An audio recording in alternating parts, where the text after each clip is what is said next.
back the curtains and say, look at this. This is how it is, flaws and all.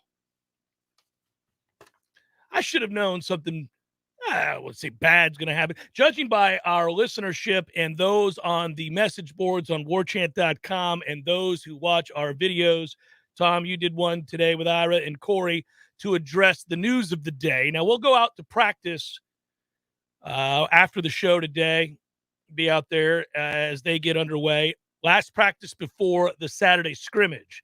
So we're all eagerly anticipating that scrimmage, I think.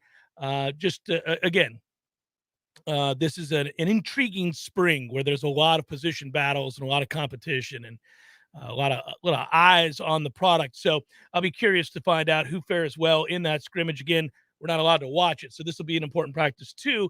But the news of the day is that Jarvis Brownlee, who largely started for the Noles at corner last year there on the outside, has decided to enter the transfer portal.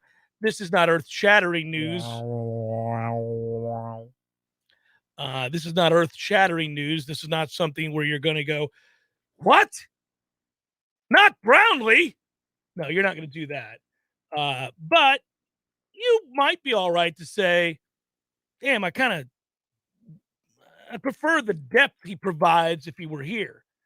I think it's a way of assessing it. Or at least that's the way I'm going to assess it. I'm going to say, I'm not losing sleep over Jarvis Brownlee deciding to leave the team and put his name in the transfer portal, but I did like the toughness he brought to the room. He was a very good tackler, which is not the first thing you want to say about a corner. I think that's another good way of describing Jarvis Brownlee, everybody.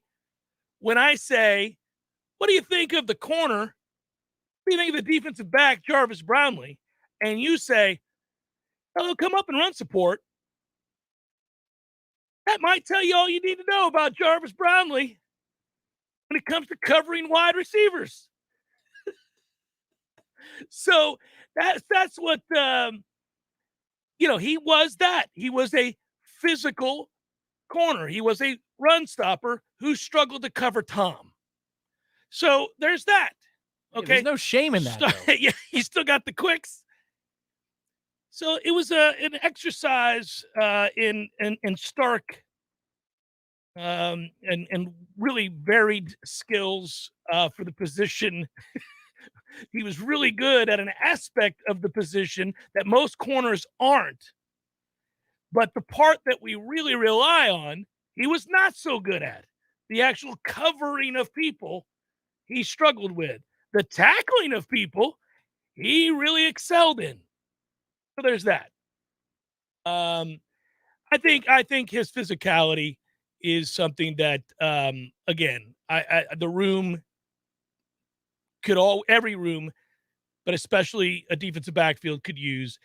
I like that he played the game passionately. If I'm going to sing some praises while also noting his weaknesses, I do like the way he played in terms of toughness, passion.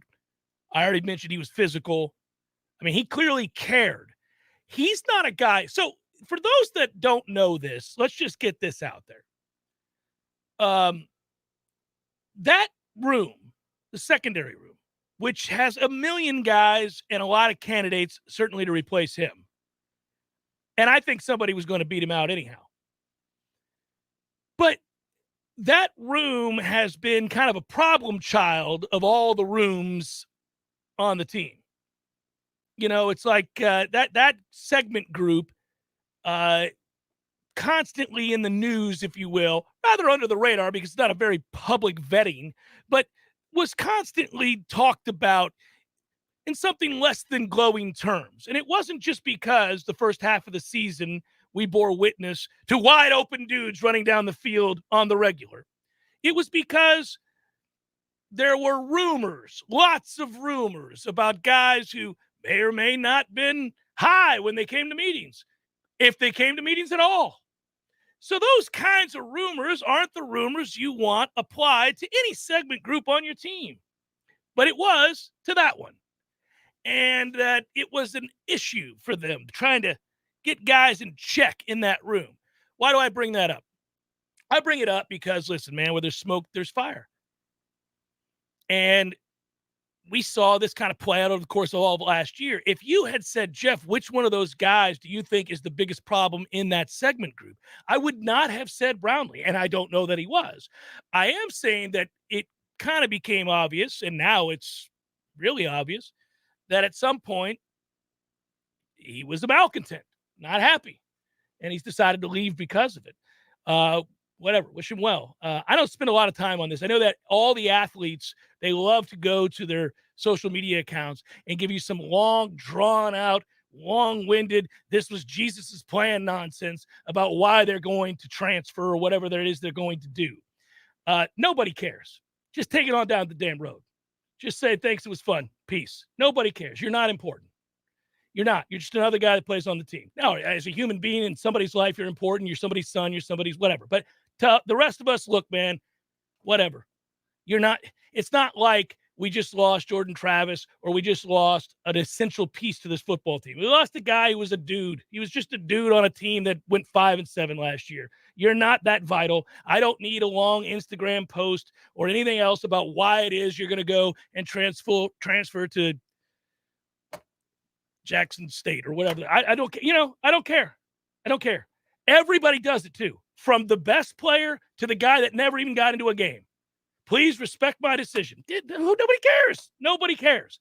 That's just an aside rant. Bothers me every time. Get the hell out of here.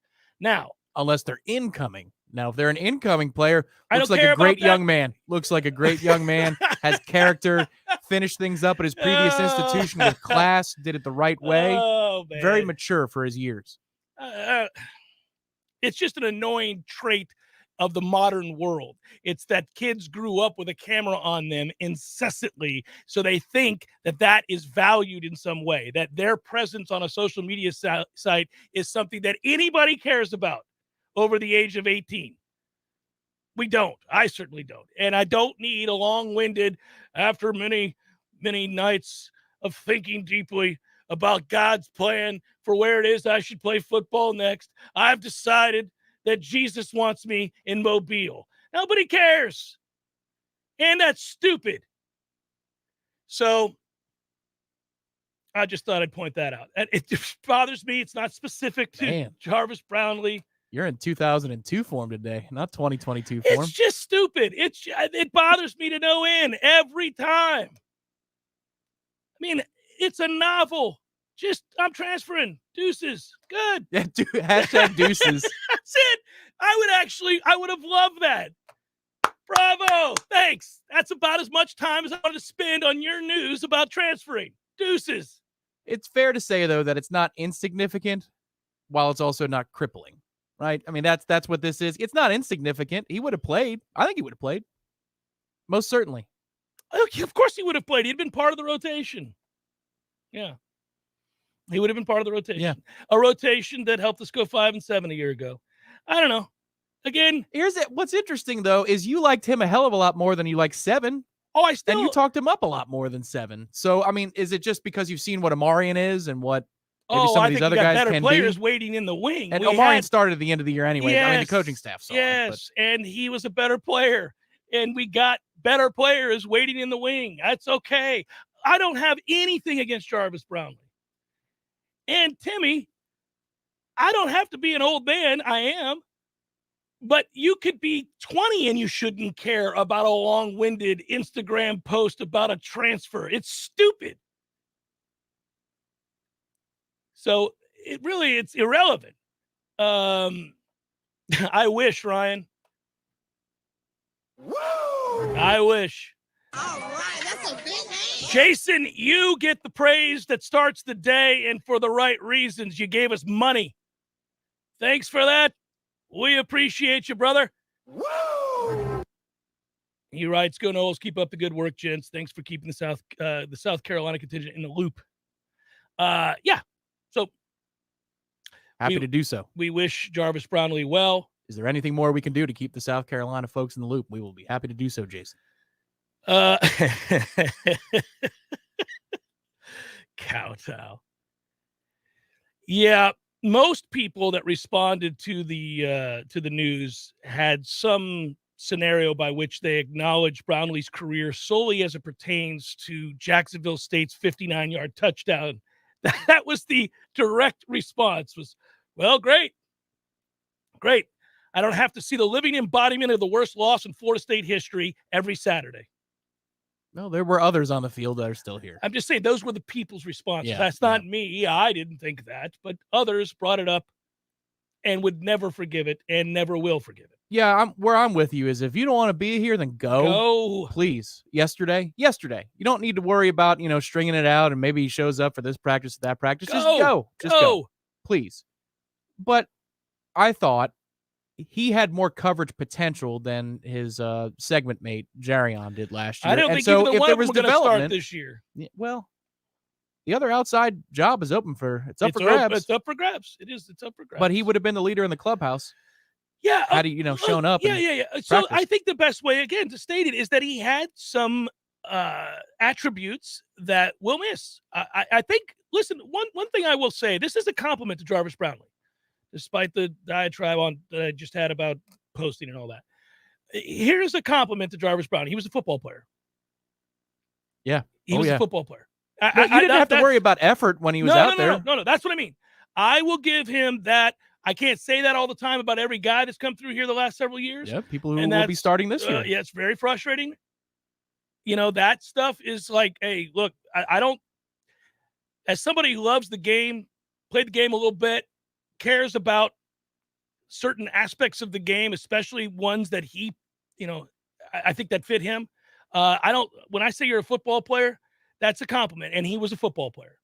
Now, all players, no matter how good or bad, have weaknesses and strengths, and we could assess all of those or what they are, with every aspect of their game, in coverage, in run support, and all this other stuff, speed, size, length, all that stuff.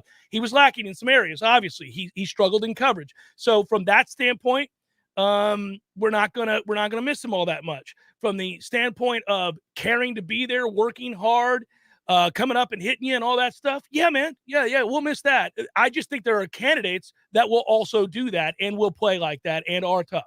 Right. I just, for him, again, there were a lot of guys last year that there are certain times you could certainly point to and definitively for multiple drives say, do you want to be out there? Do you want to be playing? We had that conversation. I was screaming it from the mountaintops. There's a certain year. Safety who is starting right now and who seemed to have turned the corner. But the thing that I like about Jarvis Brownlee, the player, as he departs, is we were so soft at corner for years. Most corners are soft. But he was part of the turnaround last year where we saw in that spring game guys getting downhill, not the least of which was Kevin Noles, who is right now in the slot, but maybe he'll get some more run on the outside and see what he can do out there. But multiple guys getting downhill and being physical. And that was so good to see. We had not seen it in years. And he gave up stuff over the top. A lot. So did 7. More so 7 than 3. But they got downhill and they played physically. And that's the one thing that, when it's all said and done, I'm like, okay, of course, it doesn't leave with him. No. But he signaled a changing of the guard where, all right, Fuller, you're getting these guys to play with a little bit of physicality and passion. That's good to see. And he was in the center of that last year. I think that basically the second half of the Louisville game where they were getting blown out and they just were tired of it and they fought their ass off. And it largely started with hitting hard out in the flats. They were just crushing dudes. Now, it took them to that game to kind of show what they had given us a glimpse of prior to the season starting. Because when the season started, we didn't see it. Then the Louisville game happens. And it was on display in the second half. And then really from that point forward, every game you could trust they were going to come up and hit people. I think that will carry over. Listen, the overall health of that segment group is something that I haven't really worried that much about. Let's harken back to the start of spring, if we're being honest. We said 1, if not 2, possibly 3 guys would bounce after this spring. That's what was going to happen. They have so many guys vying for limited spots, which is great because that's what you want. You want really hardcore competition moving forward, if you can, in numbers that really will produce time and again a level of intensity on a daily basis that then makes the games almost easy. Like when you're getting after it, that kind of hardcore every day because there are limited spots and there are 10 guys trying to fill it, then great.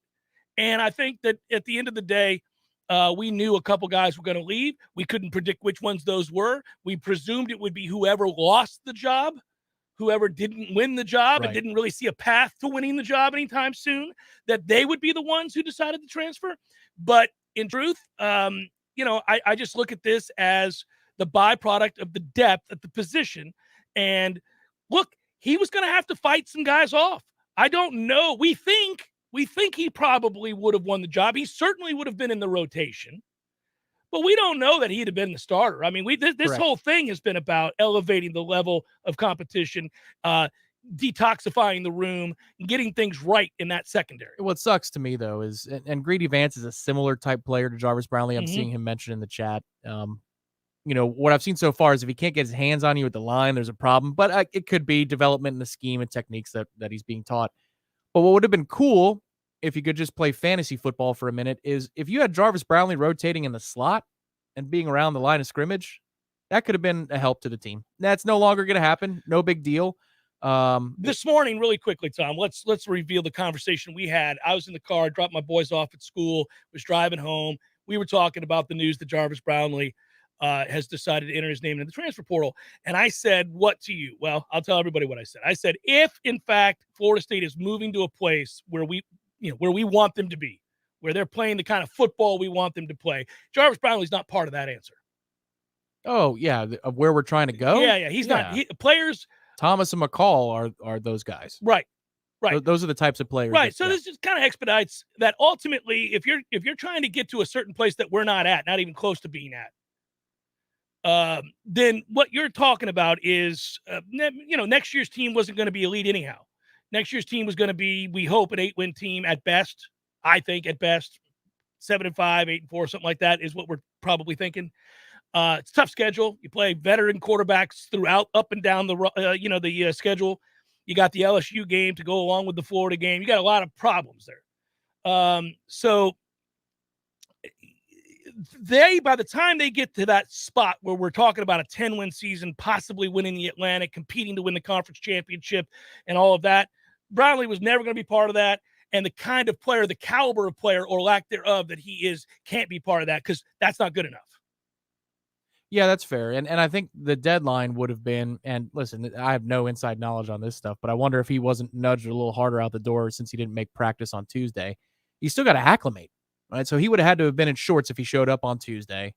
And that's what I was doing when I first arrived. Just on the off chance that he was there, we didn't expect that he would be, but I'm looking for a dude in shorts and a helmet, getting acclimated. Because the scrimmage is Saturday. So let's just say that things patched up and he was today at practice.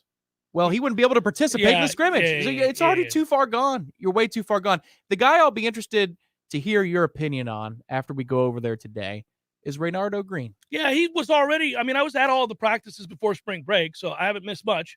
I would say that he was the surprise of the camp. He was the surprise of camp, which is fair to say, and he's getting run. Good for him. He's getting run. Because he responded to competition. Correct. He did. Yes, he did in a big way. More so than it was expected. Whoa, by far. Yeah, he responded to the opportunity and the competition. Good on him, because we thought he was probably one of the top candidates to ride on out. So good for him. Jeff Cameron, Show 93.3 Real Talk Radio, Warchant TV. Whidden Glass has been taking care of business since 1945. When you call Whidden Glass, you're dealing with experienced, reliable professionals who offer only the best. Like Whidden's top-of-the-line bath enclosures that provide style and luxury at an affordable price. Eye-catching storefronts are a specialty at Whidden Glass. We'll help you design it and install it. Whidden Glass, the first name in glass replacement. Call 222-5781. Hey, Nole fans, our partner ISF Inc. is a national management and IT consulting firm located right here in Tallahassee, Florida, solving the future for state governments through strategy, process, and technology. As a trusted advisor for state governments, ISF knows the importance of defining a clear and detailed strategy. Our friends at ISF can help your organization create a strategy that sets you on a path to success. ISF, your vision plus our expertise brings your brilliant ideas to life. Visit ISF.com to learn more. ISF, solving the future.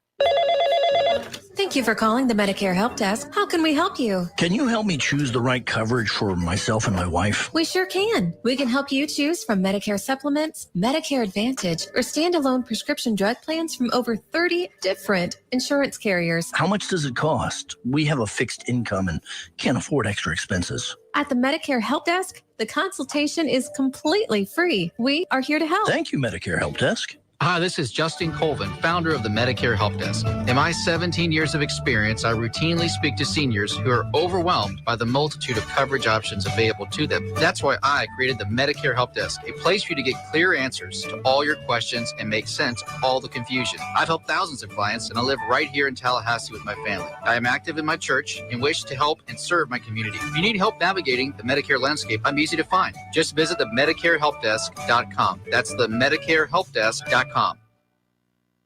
Are you hungry and looking for a new way to save some money? Ditch the expensive bites and eats for delivery options. Ordering food from your favorite local restaurant just got easier. Choose foodiestakeout.com to save 10% when you order from select local restaurants today. Text Foodies to 230-9456 and get 10% off your first order at foodiestakeout.com. Don't wait. Do it now and save. Text the word Foodies to 230-9456. Shop local and save at foodiestakeout.com.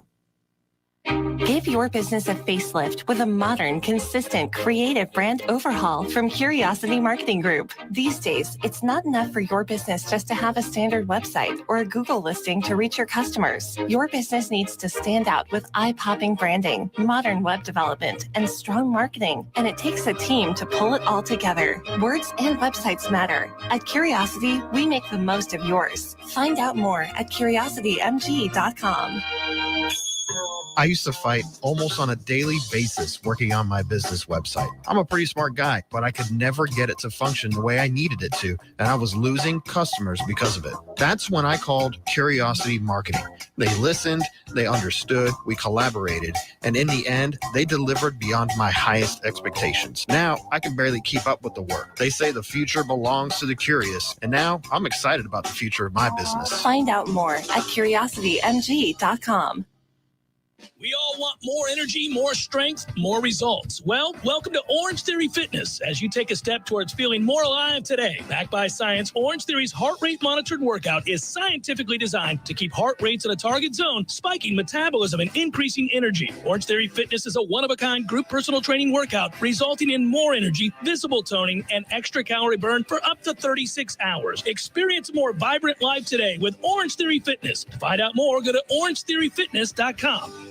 The Jeff Cameron Show, brought to you by Orange Theory Fitness. 2 Tallahassee locations, Midtown on Thomasville Road and Northside in the Village Common Shopping Center. Online at orangetheoryfitness.com.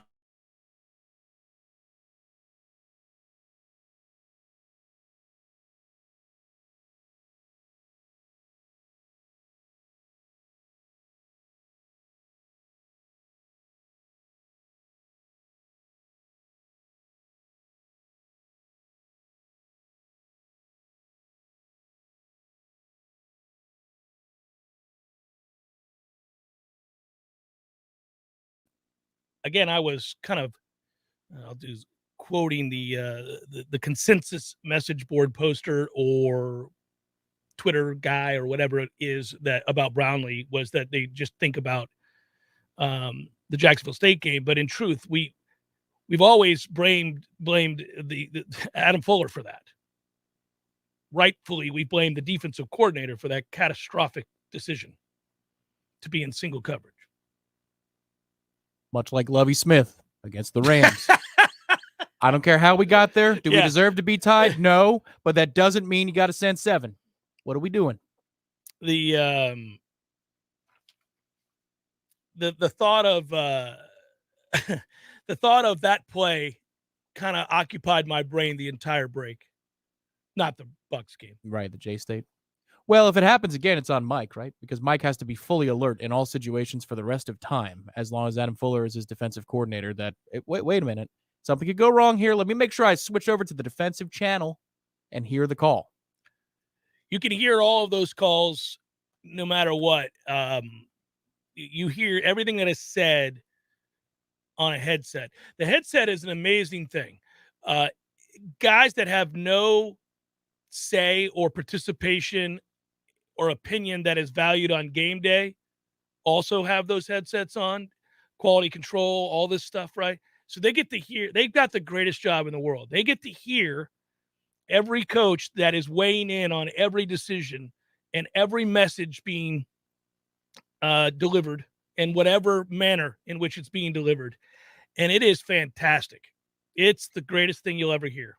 I probably enjoyed that more than anything else about my spring experience last year.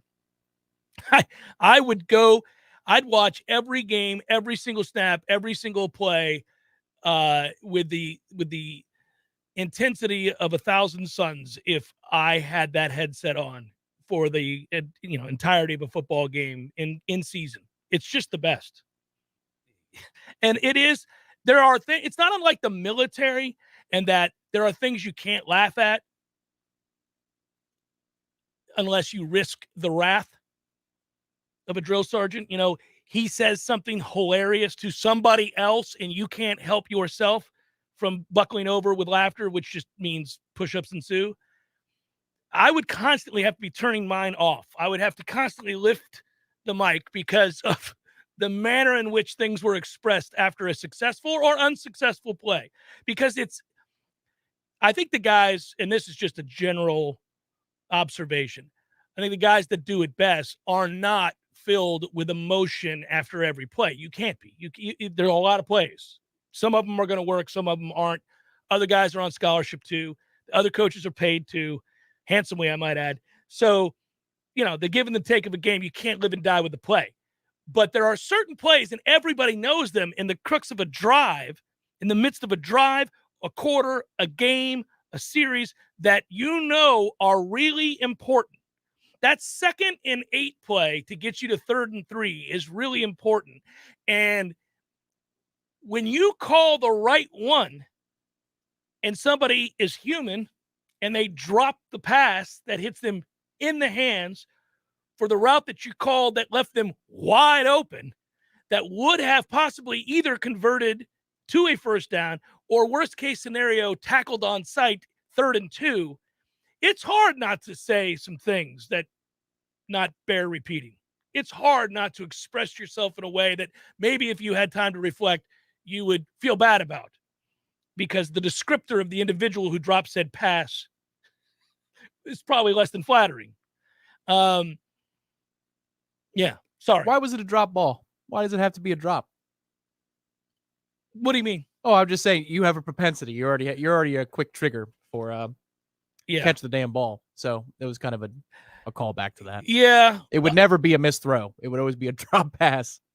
Yeah, I mean, I think I have. Well, listen, missed throws bother me too, and that is an area that if we're assessing the team as we move forward, and in particular the most important position on the field, quarterback, Jordan has to get better at. We remember some great throws. We remember great moments, certainly with his legs, but the consistency of throws has not been there for him in the pocket, and that's an area he's got to be better at, because there were all kinds of missed throws from him in the midst of last season, in which they largely get overlooked sometimes. But I'm like, no, man, the accuracy from the pocket is lacking.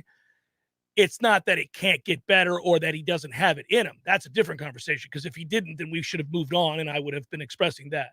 Well, that's one thing from Tuesday's practice that, again, I thought was a positive. Was he sharp? No, that was the least sharp he was since we started spring camp for Jordan Travis. But you know what? He hit on most of his throws. It just, sometimes they were maybe wrong shoulder, or a guy had to stop just a minuscule he was 11 amount. of 16, but too many of them are short throws. Right, but what I'm saying is a lot of his bad passes in previous instances wouldn't even be close. Right. And he'd say, oh, he had a bad day. They were just grounded. I think the bad day is getting better. He's the pro golfer whose bad day is 75, not 78. Right. Yeah.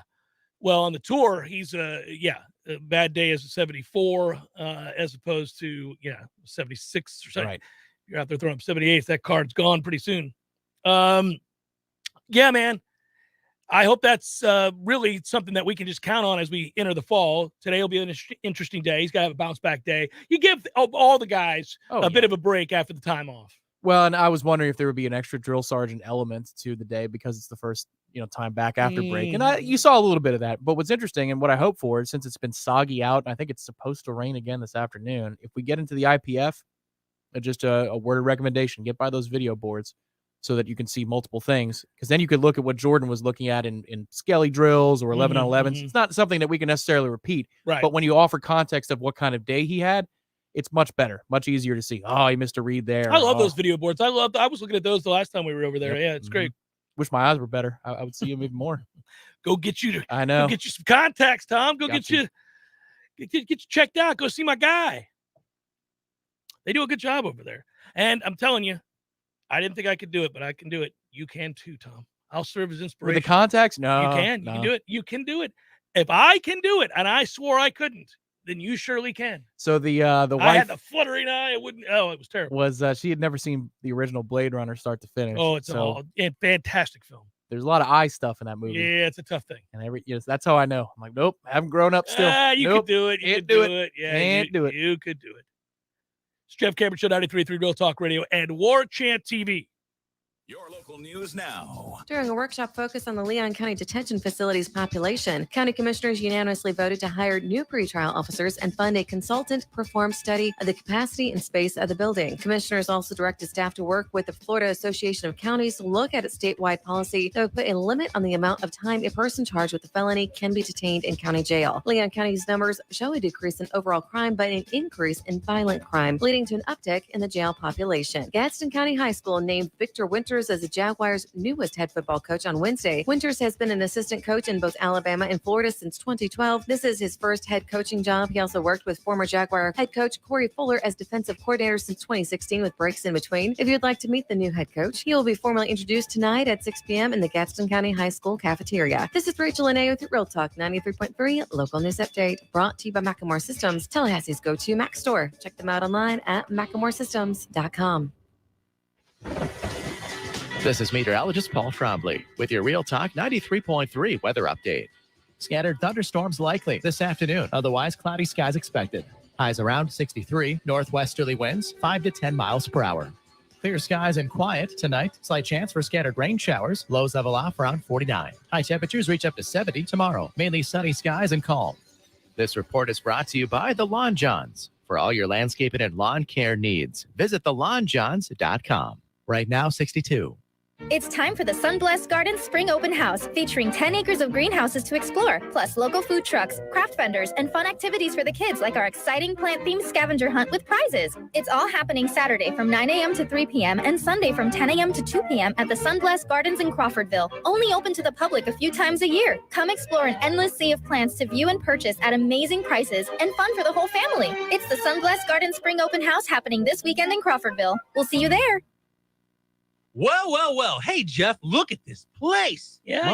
Well, doing well. It's been a while since I've seen you, brother, but, it hasn't been a while since I've been over to Gordo's. I go there on the regular because of you, Eddie. Well, we keep you regular. Well, that's true, but I think of Gordo's as a place to sit down, have a cold beer, talk to your friends, enjoy the sports, eat the delicious food. But I think of you as Uncle Eddie, a man who takes care of his people and takes care of the town. I appreciate that, Jeff. Hey, and we'll keep you regular. Gordo's, bringing the flavor and flair of Cuban food to Tallahassee since 1996. It's Congressman Michael Waltz on the Greg Tish Show. Good morning, Congressman. How are you doing? Hey, doing well. Again, just what you have to go through day in and day out. I don't know how you have hair left, or like Matty Rowe, just completely bald. Hey! Sorry. And the irony of it all, the progressives are the tail wagging the dog. This whole bipartisan White House is a joke. We're just watching them eat their own. The Greg Tish Show, Monday through Friday, 6 to 9 a.m., only on Real Talk 93.3. The Jeff Cameron Show is sponsored by the legendary team at Hamilton Home Loans. Great rates, cutting-edge technology, and transparent communication is the recipe for a 5-star mortgage experience at FSUHomeLoans.com.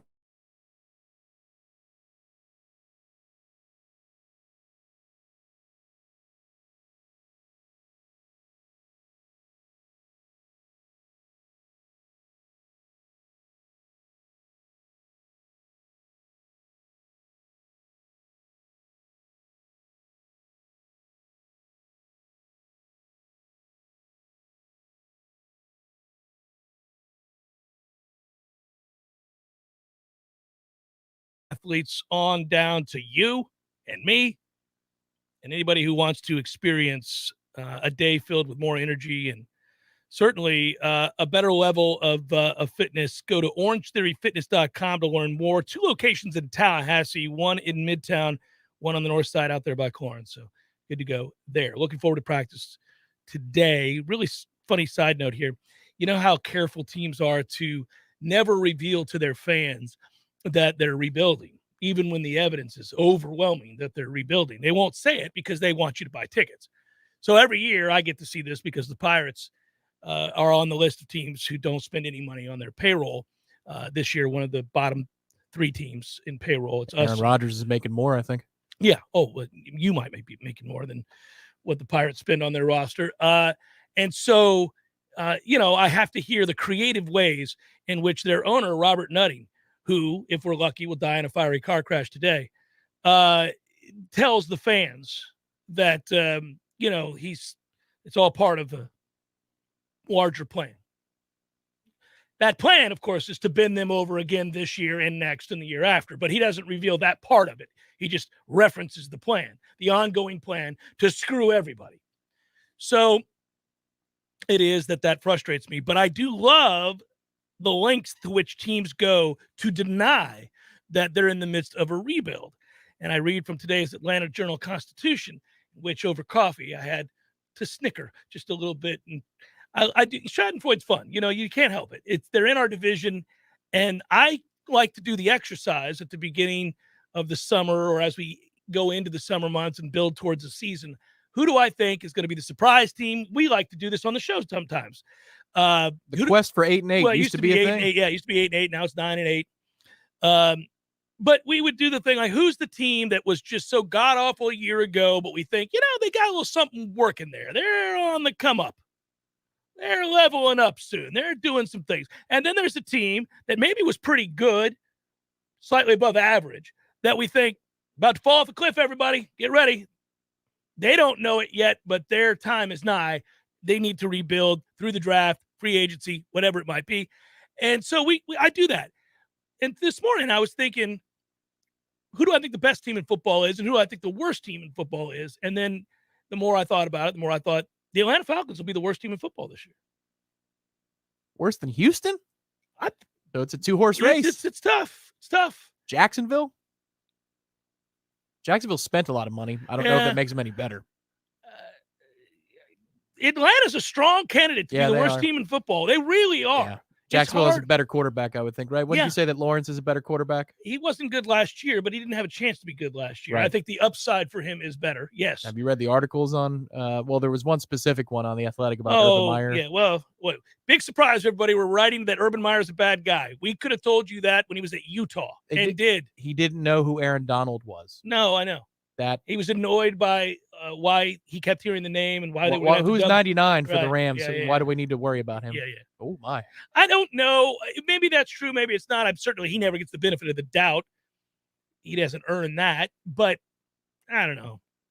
At this point, it's I dare say it's piling on. It doesn't bother me because he's a bad guy. You can't pile on. No, but what I'm saying is it's just like after the fact now. I mean, everybody's coming out. Oh, he once didn't know this and he didn't know. I don't know. I just the headline should read, Urban Meyer is a terrible human being. Yeah, I know. He gave you overwhelming evidence of that throughout the course of his career. He's always been a terrible guy. But much like Kuiper, I would release Urban Meyer's a terrible human being 2.0. 2.0 over and over again. And I'd keep clicking on those things. So here we should pile on. That legacy should be complete crap by the time it's done. It won't be. I know, but we could try. Because you can't erase the championship. So what'll happen is people just fall back on, well, he won 3 national titles. I mean, clearly he could coach. Successful at Utah, successful at Florida, successful at Ohio State. Should have never gone to the NFL. And what the hell was Jacksonville do hiring him? What were they thinking? But anyhow, listen, that's neither here nor there. Back to the point. The Falcons are going to suck. And it warms my heart to know it. But what I like even more is their efforts to try to convince their fans to the contrary. And this is what you have. Arthur Smith, when asked about his team and their off-season moves, those have been interesting. We're going to be competitive. We're not going to say rebuild around here. Our charge is to win. I understand where we're at. So there's the first caveat. There's the Now, you hear my words, but please understand that I know why you asked the question. Here it is. I love that he comes out with all this bravado. I haven't even finished reading the quote, but this is the bravado that he starts with, the talking point, and he's probably hearing himself say it aloud, and the whole time thinking, this is absurd. I'm just sitting here like a politician lying to your face. This is ridiculous. I better let them know that I know, that they know, and I too know that this is a farce and that we're going to get killed. But they also know I got to play the game, so we're all in the wink, wink, nod, nod mode, and I'll give them a little nugget to let them know that I know. That's how this plays. We're going to be competitive. We're not going to say rebuild around here. You admit it just now. You brought the word up. You know damn well that's what you're doing. You brought it into the context of the conversation. Our charge is to win.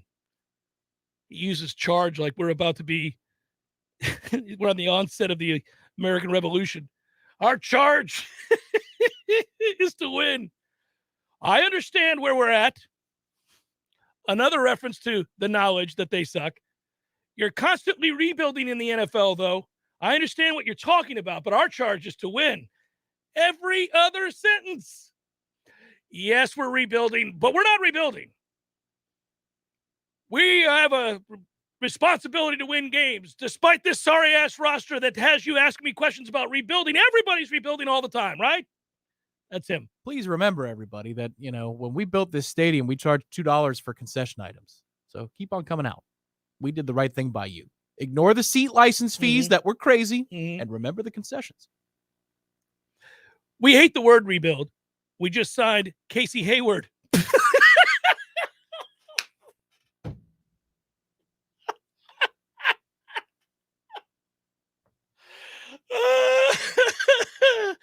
Oh, he's got a point, guys. They did just sign Casey Hayward. Their chips are in the middle of the table. They're anteing up, boys. They brought in Casey Hayward. Rise up. Let me tell you something, fellas. Casey Hayward didn't come here to lose. He should have done it and got emotional. It would have been the best. Oh, these guys are excited to play football. It's a challenge with the dead money that we have. We're going to do the best that we can. We're going to go out and we're going to compete. This is a quote. I'm not making this up. Going. We're going to do the best that we can. We're going to go out and we are going to compete. We're never going to say otherwise. What is this babbling nonsense? We're never going to say otherwise. Oh, that is the best. It's just not fair to the players here. Rebuild is not something we say around here, and you've said it 5 times in this statement. Oh, I love it. It's a Dear Diary moment from him. Yeah. Here's the difference, David and Timmy. The Bucs just won the Super Bowl 2 years ago.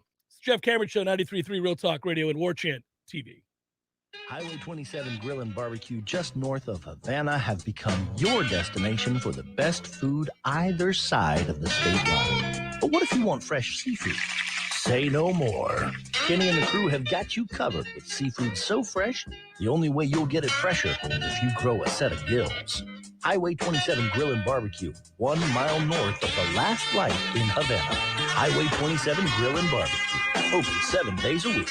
Get your fill at the grill. You were always more than my mom. You were my role model, my best friend, and biggest supporter. You filled my days with unconditional love. And you also prepared for the day when you couldn't be here. Because of the woman you were back then, I'm able to be the woman I am now. Your planning made this moment possible. Set your family up for life. Southern Farm Bureau Life Insurance. Your friends for life. This is Andy Cohen. When I was a law enforcement officer, I devoted my life to a career of service and protection. Who's protecting you? Give me a call. 850-671-FARM. That's 671-FARM. Helping you is what we do best. Southern Farm Bureau Life Insurance Company, Jackson, Mississippi. not licensed to do business in all 50 states. Hi, Taco. Hey, champ, how you doing? Pull up a pillow. Haven't seen you in a couple of days. Hey, something's different about you. That's right. My people took me to Tally Spay, the affordable spay and neuter clinic on West Tennessee. Tally Spay? Isn't that the place where they...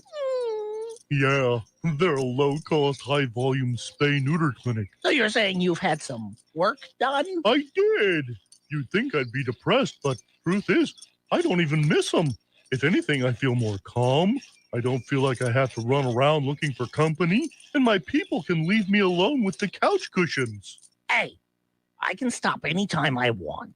Tally Spay, a low-cost, high-volume spay-neuter clinic open to the public, serving Tallahassee and the surrounding areas. Tally Spay. For more information and to schedule a same-day surgery and pickup, go to tallyspay.com. That's tallyspay.com. There's fun to be had every night at the Corner Pocket. Take home prizes on Trivia Tuesdays and Beer Bingo Thursdays. And kickstart your weekend with Martini Fridays. Plus, happy hour runs every weekday and game day specials every time the Noles take the field. Watch all the best games at the Corner Pocket's Vegas Wall, featuring 560 inches of flat screen TV heaven. Oh, really? The best food, the best drinks, and the best place to watch all the games. Tallahassee loves the Corner Pocket. The Jeff Cameron Show is a production of the Warchant.com Multimedia Network. Check out Warchant.com today for the latest news inside Florida State athletics. That's Warchant.com. Now, back to Jeff on Real Talk 93.3.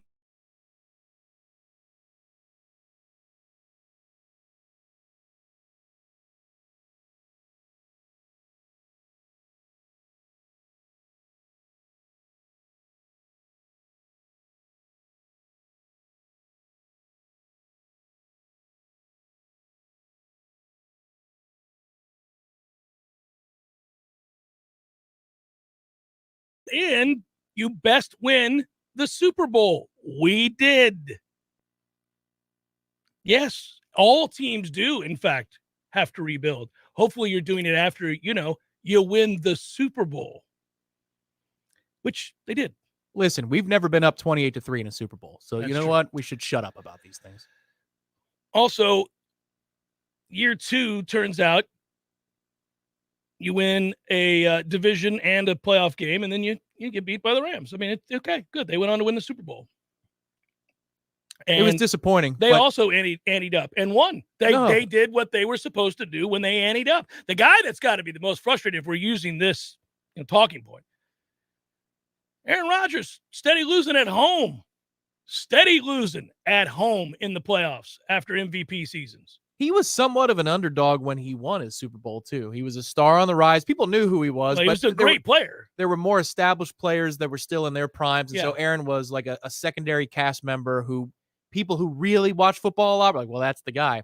But then once he ascended and became the dude in the NFL, it's just been disappointment after disappointment. And listen, I was gutted after we came all the way back and the Rams tried to give us that game and we lost that playoff game and Todd Bowles made that call. That really hurt. But it hurt less than it would have if because you had just won the Super Bowl. Had a 28-3 lead in the Super Bowl and Right, blew that, and then that was the yes, next year. Yes. So when you win the Super Bowl, it makes things easier. A lot easier because that's what you're tasked with. You're charged with the task of trying to win a Super Bowl. That's right. That team is charging forever. Speaking of which, since we're on the subject, and I didn't mean to be, and I don't want to belabor the point, but it is a little bit different subject. Did you realize? So I want to ask this because maybe I've got it wrong. There's no telling for taste. There's no accounting for taste, as they say. All right. But let me ask you a question. Just a personal, your opinion. It's all it is, man. Okay. All right. Hunkering down. Here we go. Do you think Gisele Bündchen is attractive? Correct. That's a great question. Yes, it is, isn't it? And the fact that it's a great question, I think, is your answer. Right. Yeah. Highest paid supermodel in the world. Mm-hmm. How? How? There are a great agent. 150 girls walking around on these 3 college campuses right now that are better looking than her.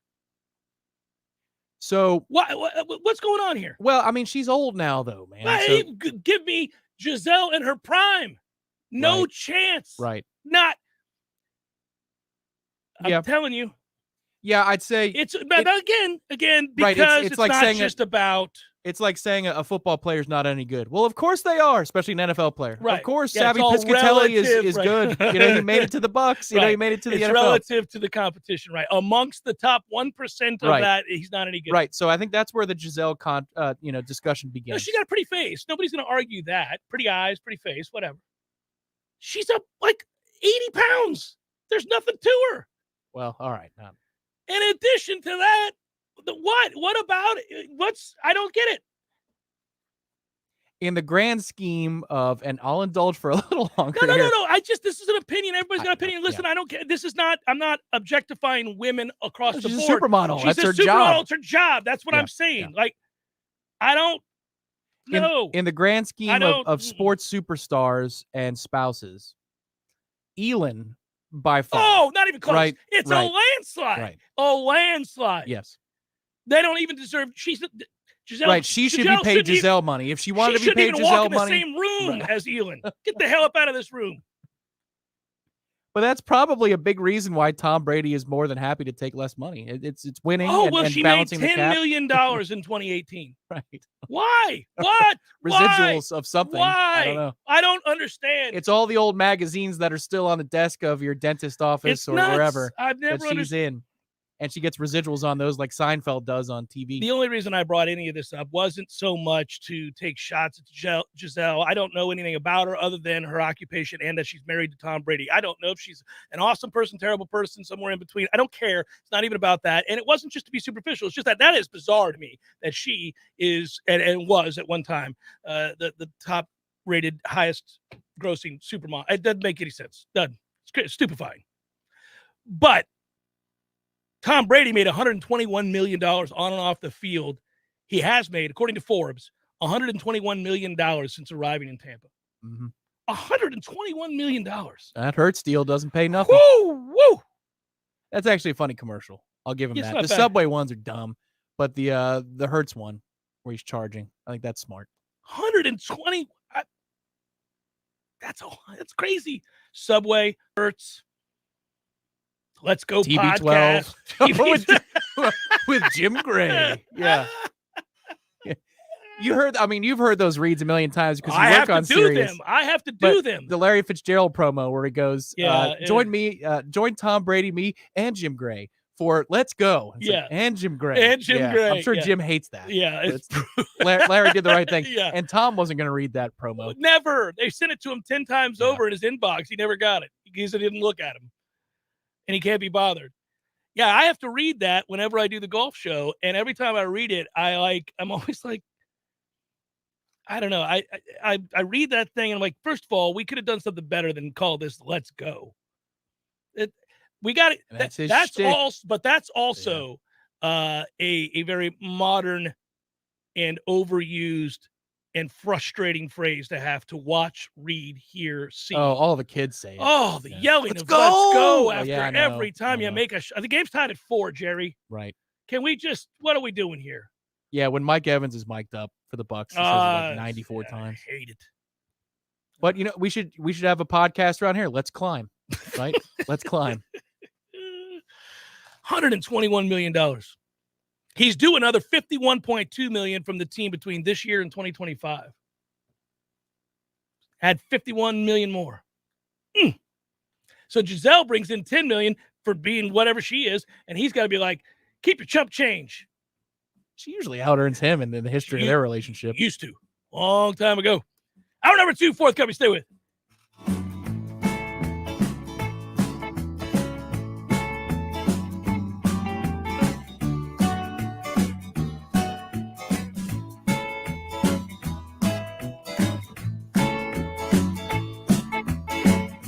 Coming up next, more of the Jeff Cameron Show. Live and local on Real Talk 93.3. WVFT. Right, that's Tallahassee. News this hour from townhall.com. I'm Jason Walker. President Biden in the last few minutes wrapping up his news conference in Brussels. He says Vladimir Putin has badly underestimated NATO's resolve. NATO has never never been more united than it is today. Putin is getting exactly the opposite what he intended to have as a consequence of going into Ukraine. And he's pledging humanitarian support for Ukraine. Today, I'm announcing the United States is prepared to commit more than $1 billion in humanitarian assistance to help get relief to millions of Ukrainians affected by the war in Ukraine. Biden and other world leaders meeting today in an extraordinary trio of summits in Brussels in response to the invasion. Talks include representatives from NATO, of course, also the EU and G7 nations. Also at townhall.com, the number of Americans applying for unemployment benefits last week fell to its lowest level in 52 years. Jobless claims fell by 28,000 to 187,000 for the week ending March 19th. The Labor Department says it's the lowest figure since September of 1969. First-time applications for jobless aid generally track the pace of layoffs. That is correspondent Jeremy House reporting. The 4-week average for claims, which compensates for weekly volatility, fell to 211,750 from the previous week's 223,250. Governors and state lawmakers all across the nation floating proposals to send checks to help residents cope with soaring inflation at a time when many state budgets are bursting with cash. The relief ideas come at a time when a lot of states actually have too much money on their hands. More on these stories at townhall.com. Hi, I'm cute kid number 1. And I'm cute kid number 2. And we have been forced, you mean hired? We have been hired to tell you what direct lender FOMO is. So let's say you buy a new home and maybe you use one of those big mortgage monsters. Or someone your realtor or friend recommends. And then a few months later, you hear us being forced, hired to tell you about our mortgage team's direct lender advantage. And then you feel like you missed out because you probably did miss out. And that is direct lender FOMO. It's Ryan, and our mortgage team is an arm of a bigger company who is a direct lender, which means our company gets to use its own money and make its own decisions within its own walls. There's no middleman. This often allows us to get you a better rate on that new home mortgage, saving you monthly and lifelong money. We are United Faith Mortgage. United Faith Mortgage is a DBA of United Mortgage Corp. 25 Melville Park Road, Melville, New York. Licensed mortgage banker. For all licensing information, go to NMLSConsumerAccess.org. Corporate NMLS number 1330. Line bracket NMLS number 65233. Equal housing lender. I license in Alaska, Hawaii, Georgia, Massachusetts, North Dakota, South Dakota, or Utah. The all-new Smitty's Tap House and Grill is now open. Smitty's reflects a deep appreciation for fine craft beers and tasty bar treats, with family recipes handcrafted by Smitty himself. Try the house-made giant pretzels, made from scratch mozzarella sticks, and some of the best cheesesteaks you've ever had. We're not even scratching the surface on what Smitty's Tap House and Grill has to offer, so be sure to visit Smitty'sTapHouse.com to check out the full menu. Smitty's Tap House and Grill on Thomasville Road, just north of Cary Forest Parkway. We all want more energy, more strength, more results. Well, welcome to Orange Theory Fitness as you take a step towards feeling more alive today. Backed by science, Orange Theory's heart rate monitored workout is scientifically designed to keep heart rates in a target zone, spiking metabolism and increasing energy. Orange Theory Fitness is a one-of-a-kind group personal training workout resulting in more energy, visible toning, and extra calorie burn for up to 36 hours. Experience a more vibrant life today with Orange Theory Fitness. To find out more, go to orangetheoryfitness.com.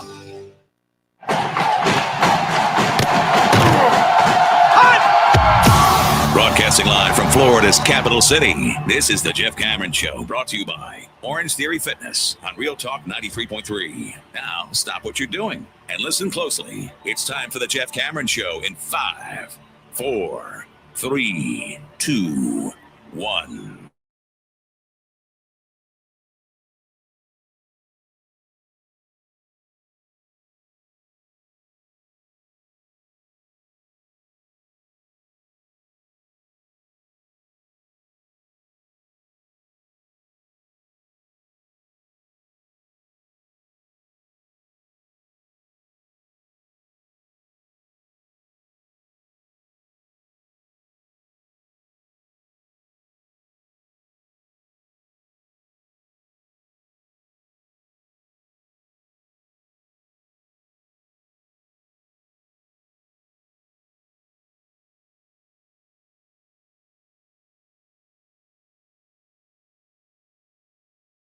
Mutual friend Corey texted during the break He wasn't happy about the 28-3 stuff, and I explained to him 28-3.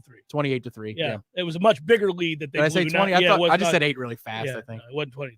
But I told him that Timmy just kept on doubling down, and so we had to respond. We had to let him know. And then he said a couple things about Gisele, and he said I would take Sally Field over Gisele right now.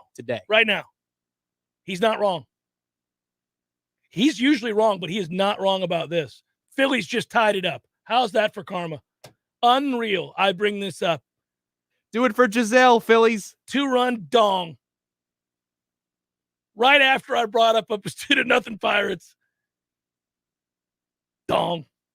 I made the mistake of downloading the new At-Bat app and not turning off notifications. And 1 hour later, I about threw my phone. You're like, I'm done with this. That is the worst app when it comes to frequent notifications. Yeah, you hate notifications anyhow, of any kind. I do. It could be like, your house is burning. You're like, God, why are you bothering me with this? Well, when it's like sneezes. 1 is acceptable, but then 2 and 3 and 4, you're ready to punch something. That's the thing with the phone. Even though it's illogical, like I know, like you guys laugh at my annoyance factor when it comes to sneezes. So the second somebody sneezes, I'm like, hey man, can we get it together over there? That's like, another thing you and Corey agree on. Oh, I agree. What, are you getting sick over there? What are you doing here? Get your immune system together. What are you, a child? I get, it happens all the time with me. You go, come on, gang, let's get it together. My dad gets mad at me because he'll sneeze, and I go, Jesus, are you dying? What's going on over there? He's like, I just sneezed. That's verbatim. And that's his exact response. He's like, incredulous. Yeah. He's still surprised by it, which I love. Yeah. Because it'll happen all these years. Happy hour CP, the show's over. Yeah. Enjoying a Guinness. Yeah. He'll sneeze. What, son? I just sneezed. Yeah, get it together. Sorry, I offended you. We're in an enclosed environment here. We all want to live, Dad. We'd all like to live. Can you get it together? I can't help you're old and sneezing away over here. Take it outside. And that's usually when he looks at me. Does you believe this? Yeah. I'm like, yeah. So you should too. You never bore witness to one of the great arguments of all time. And had you would be affected by it to this day, the way my buddy Matt Britton is. He watched my father and I screaming at one another before he understood the relationship. We were screaming at each other about football one night. It was in a football opinion that we were arguing about.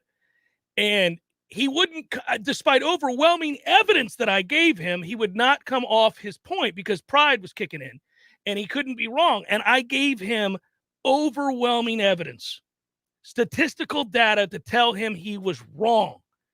And he would not come off whatever asinine opinion he had. And we were arguing about it. And Matt Britton thought, am I going to witness a father-son brawl? And of course, we would never. I'm very, very close to my father, and we love each other dearly, but we can communicate that way and then forgive it.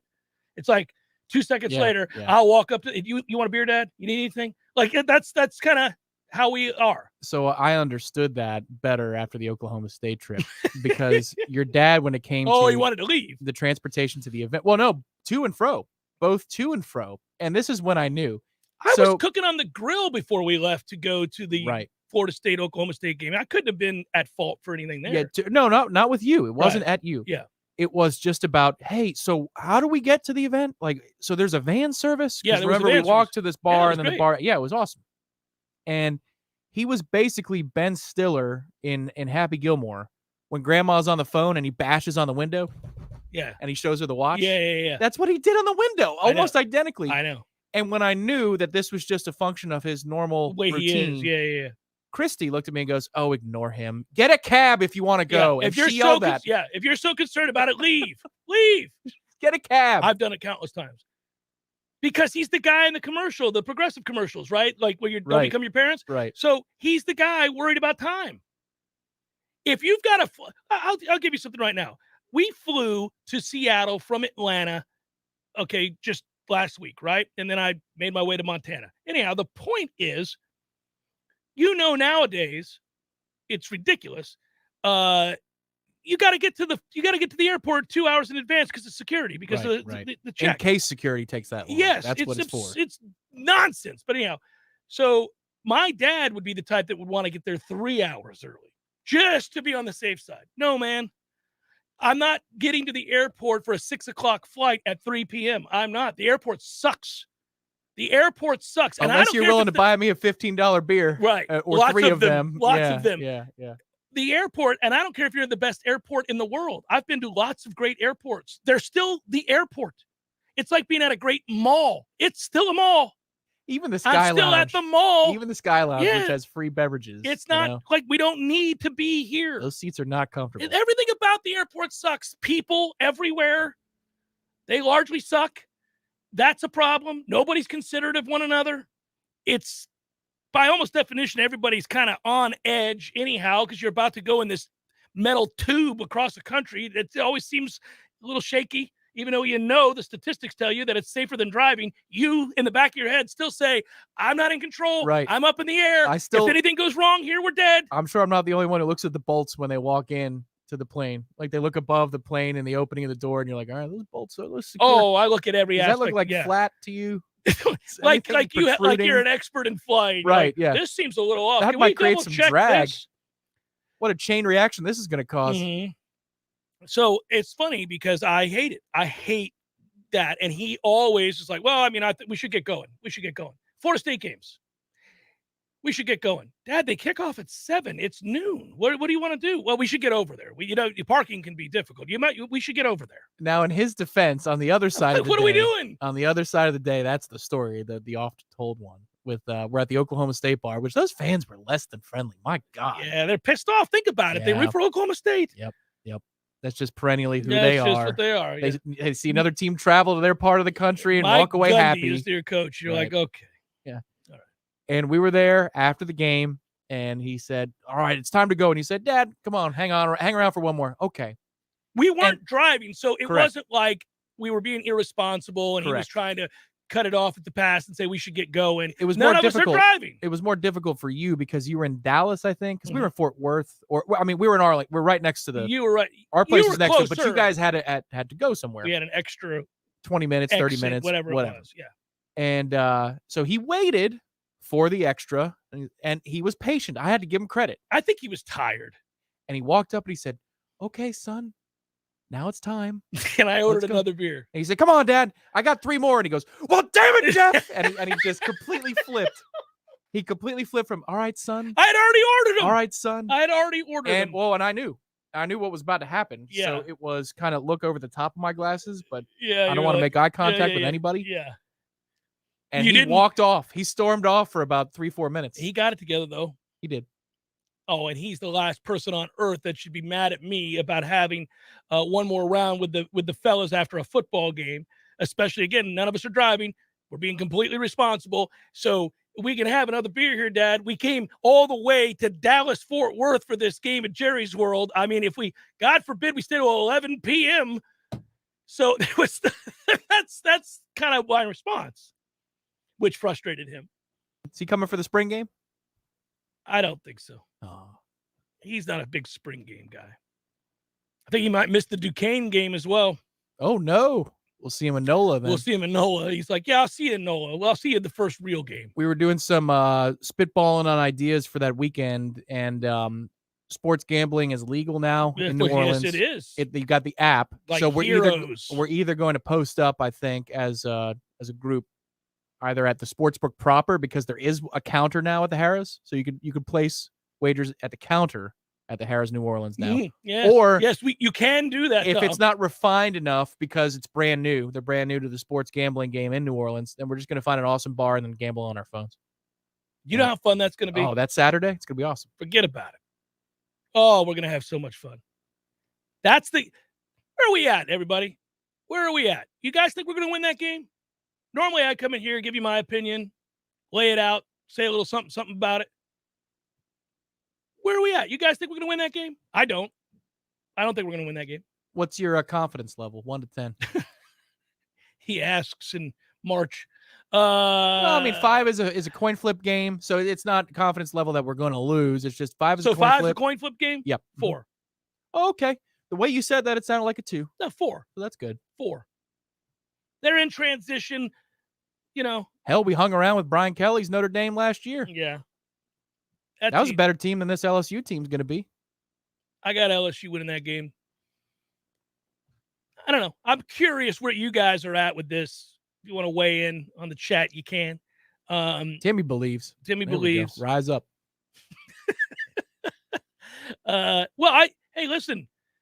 I sure want to be wrong. I hope that obviously, and no jokes, what it would mean is man. an awful lot. 2-0 into a bye week with a Friday night game against Louisville. Yes, it would be huge for morale, confidence, the community. I mean, everything. Do you know how downtrodden we are? I think stock market, gas prices, you name it. Damn, Timmy doesn't just think we're going to win. He's got his boat racing. Woo! Timmy, you better get in on that early action out there in Vegas, baby. If you're that kind of emboldened, you're taking the over on that win total when it comes out. That, and you're going to take us on the money line big. Oh, yeah. Straight money line, baby. You could tease it down to Florida State -6.5 and get a huge payday. Woo! Can't wait. I like just the gamble and talk. But I would tell you that, I'm not even kidding when I talk about how we've gotten a little too used to losing. And it happens. You watch it happen. I mean, you think, hey, listen, you know who's used to losing? Nebraska. Every year. And I'm sure somewhere along the way, the outrage turned into apathy, turned into that's just what we do. It's just the norm. And I don't like getting comfortable with all that. Now, I'm not on the field and I'm not charged with winning. I'm not coaching them up. But just in terms of passion and love of school and all of that, I don't like how comfortable we are. It beats the hell out of getting overly emotional about everything. So I'm not saying that it has to manifest itself in screaming and kicking and pounding the table and all that because you're a grown-up. But I am saying, like, we just kind of talk about the fact that we're going to lose a bunch of games every year as a thing, as opposed to what?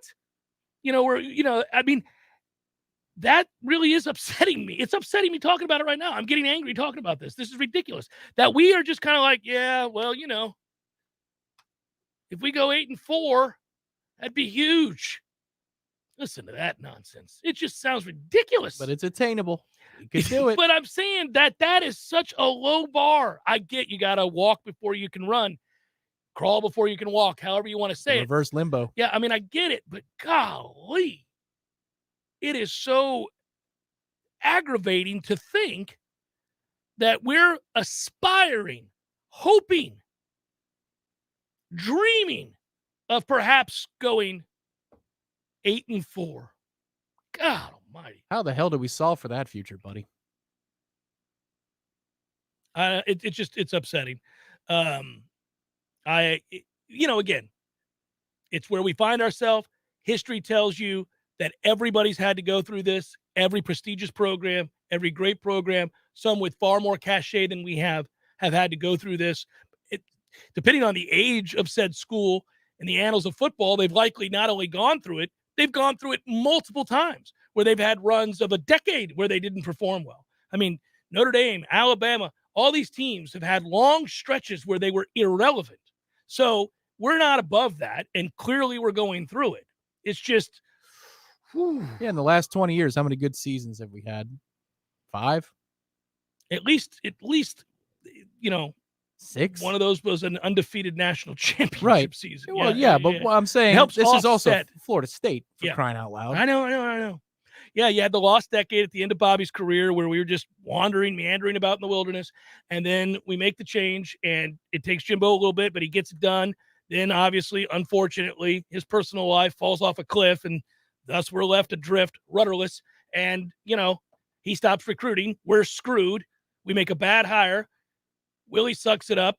Then we decide to fire him and get out in front of it, which, okay, fine, but it's going to set you back in the immediate, which it did. And now here we are, and then COVID, and then, good God, are we ever going to win again? That's how you have this conversation. It is brutal. Now the money's not right. Yeah. Yeah. You can see how it sneaks up on programs, and then it's just like, oh, man, this is just who we are. Like Miami 22 years ago did not think they would be irrelevant for the last 21 years, and they have been irrelevant. They can't even win the conference. Not once. Still waiting. They only got to the championship game one time. Can't win the conference. You can't get to the championship game. They got there one time, got blown the hell out. Think about that. They haven't even been close. Not even close. If you had told a Miami... I do think about it. It helps me with my own problems. If you had told a Miami fan in 99, 2000, you guys are going to matter not at all for the better part of 20 years. You can't even win the damn conference. You're going to join the ACC, and you won't even be able to win the sorry division of the ACC. You can't not even win the All Canes Conference. Can't win the division. What dystopian One time. alternate universe are you That's from? what you're going to be. 20-year losers with a 70-yard practice indoor facility looking like a bunch of dumbasses. It's awesome. But they could have never guessed it. It's the Jeff Cameron Show, 93.3 Real Talk Radio and Warchant TV. I'm Paul. I'm Paul. I'm Paul. Actually, all of us that have the privilege to work at Paul's Termite and Pest Control are Paul. We're proud to call ourselves Paul because we work for a company that puts our customers first. We love what we do, and we love the principles our company demands. Give our customers more than they expect and do everything within our power to keep them safe and comfortable. We make a difference every day and know we protect the health of our thousands of North Florida customers that we are honored to call our friends. And we're looking to bring a few more Pauls to our growing family. We have several openings now or in the very near future. Positions include termite, lawn, and general pest techs, route managers, inside sales, and customer service rep. Visit callpauls.com to see what's available and to find out how to apply. Every Pauls receives competitive pay with outstanding benefits, including health insurance, 401k, paid leave time, and holidays. I'm Paul. I'm Paul. I'm Paul. And you could be Paul, too, for the elimination of termites and other pests. And a greener lawn, too. Call Paul's. We've been getting them all in North Florida for over 50 years. This is an important message regarding your backyard grilling capabilities. Upgrade your outdoor grill, indoor and outdoor fireplaces, wood stoves, or create a custom outdoor kitchen. The team at Hearth and Patio can do it all. If you haven't seen all of the amazing things you can do with a custom outdoor kitchen from Hearth and Patio, take a minute and visit their website, hearthpatiotallahassee.com. That's hearthpatiotallahassee.com. Call Hearth and Patio today at 727-4282. That's 727-4282. Let's be honest, we all have way too much stuff. Maybe your storage closet is full, your garage is full, or the guest bedroom is a mess. Call Southeast Portable Buildings, 580-6400, or visit them online at southeastportablebuildings.com.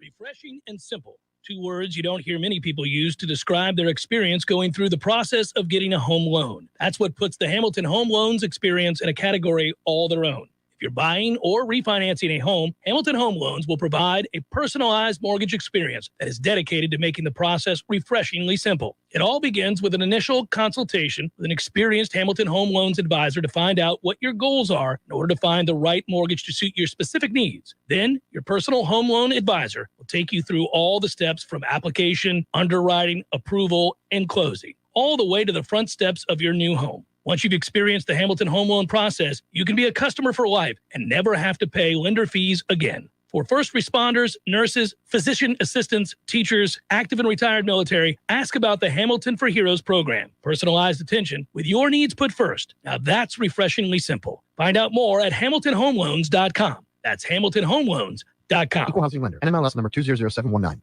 Applications, onboarding, payroll, termination. Business owners and managers, you know these are the processes that take away too much time from what you do best. But what if there was a locally owned, responsive solution that would charge you a fraction of the big national payroll companies? Sound too good to be true? It's not. North Florida Payroll Services is Tallahassee owned for nearly 15 years. And in that time, their prices have never changed. The reason North Florida Payroll Services can do that? Exceptional customer service that constantly evolves with the latest technology. From application to termination, for turnkey service for your payroll and HR services, trust a Tallahassee expert and save yourself time and money. North Florida Payroll Services. Online at northfloridapayroll.com.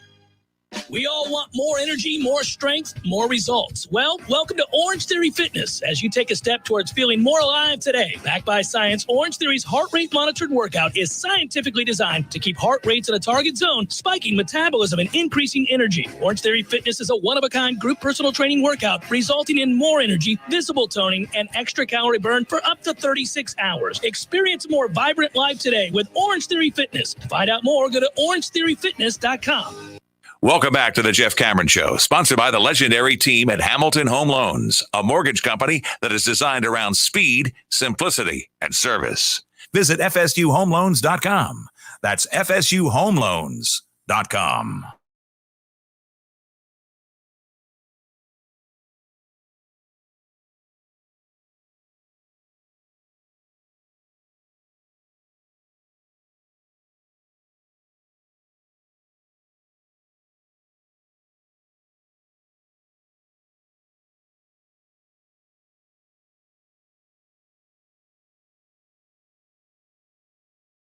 legendary team at Hamilton Home Loans. It's a different kind of mortgage experience with Chad and Shannon. And that's true especially if you mention the Jeff Cameron Show. So make sure that you do. And we love that they're on board with the program. You'll love what they can do for you with their cutting-edge technology, the aforementioned speed by which you can get a home loan, and the clarity that comes with speaking with the gentlemen at hand here, Chad and Shannon. Legendary team, Hamilton Home Loans, 844 FSU Loan. If you want to give them a call, it's 844 FSU Loan, or you can look them up, FSUHomeLoans.com. That's FSUHomeLoans.com. Don't look now, Matthew. That is 3-2 Buccos. Spring training baseball. I saw that you and Ira are in the final round of negotiations for a bet. Yeah. Which team finishes with the worst record?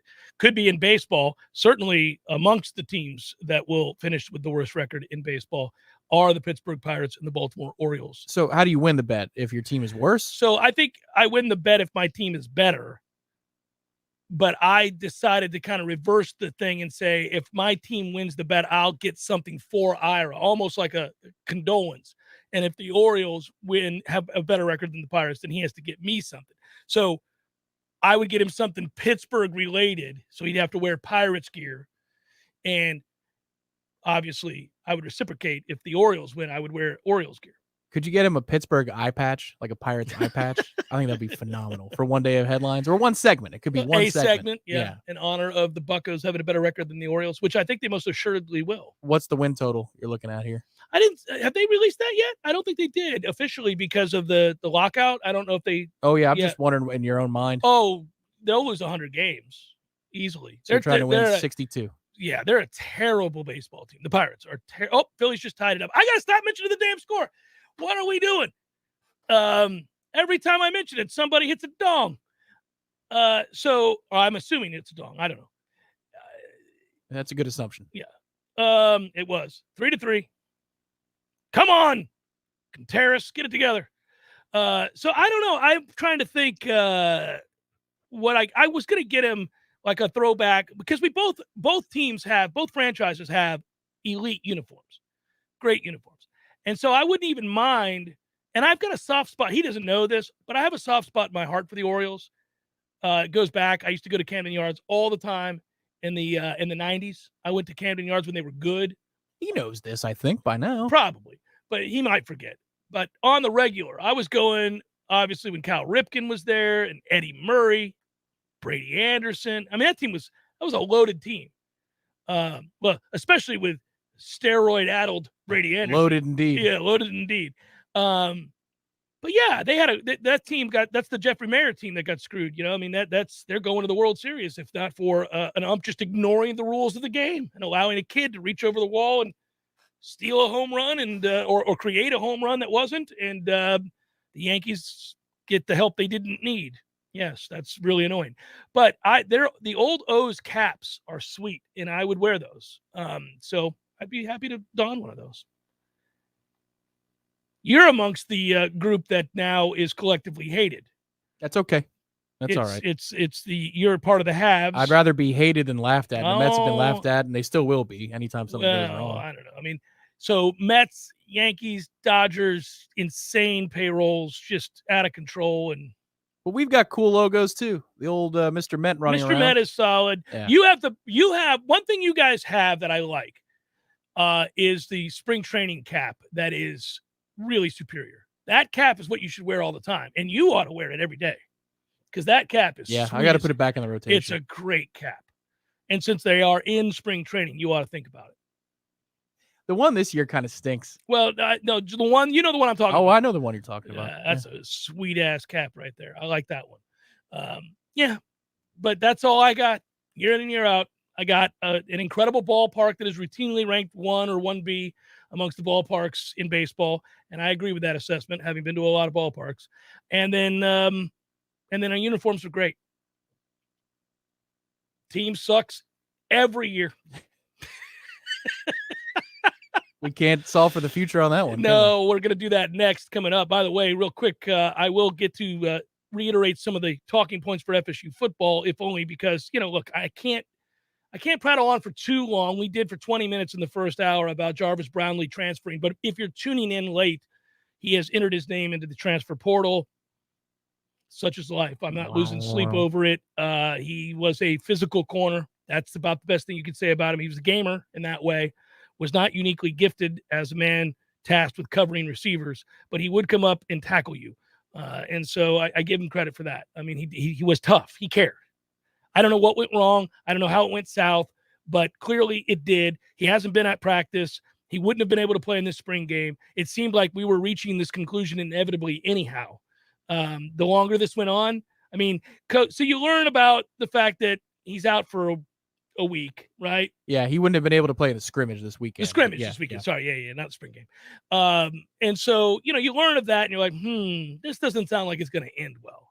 Typically speaking, let's just say hypothetically, if a player is being disciplined, okay, coaches like to lay before them these opportunities, and they'll say to them, in essence, look, I get it, and this is a hypothetical.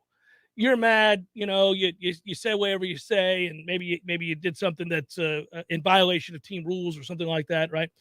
So I'm not going to run you for that, but I am going to tell you, and by run you, I mean kick you off the team. I'm not going to do that, but what I am going to say is if you're serious about being a good teammate, a leader, somebody we can trust and count on day to day around here, and you know how important that is as we build towards ultimately what we want to be, then you're going to have to do this, and this in order to come back and be given full status again and have that opportunity to lead. That's what they place. Everything is an opportunity, Tom.